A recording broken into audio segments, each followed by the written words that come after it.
अखंड जप म्हणजे काय? तर मंडळी, अखंड जप ही भावना, श्रद्धा आणि सातत्य यांचे प्रतीक आहे. केवळ शब्दांचा उच्चार नसून ते आत्म्याशी संवाद आहे. असे अखंड जप केल्यास केवळ वैयक्तिक नाही तर सामूहिक सुखशांती साधता येते.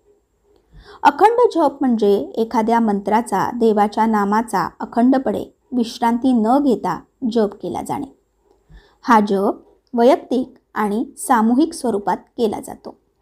यामध्ये एक वा अनेक साधक ठराविक कालावधीसाठी अखंडपणे नामस्मरण करत असतात. अखंड जपाची एक प्रसिद्ध कथा आहे. एकनाथ महाराजांचा कालखंड. एकदा त्यांच्या गावात अनेक संकट आली. दुष्काळ, रोगराई, अन्नधान्याचा तुटवडा. त्यामुळेच गावकऱ्यांनी एकनाथ महाराजांकडे मार्ग विचारला.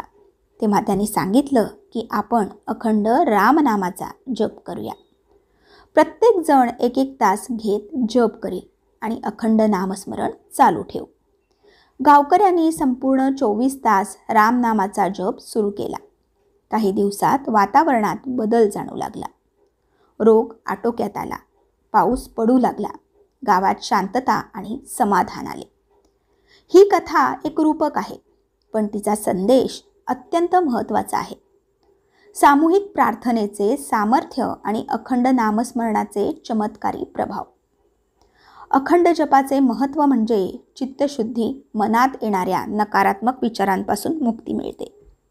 एकाग्रता वाढविते. ध्यान आणि साधनेसाठी कारणीभूत ठरते. सकारात्मक ऊर्जा. घरातील वातावरण शुद्ध व शांत बनते.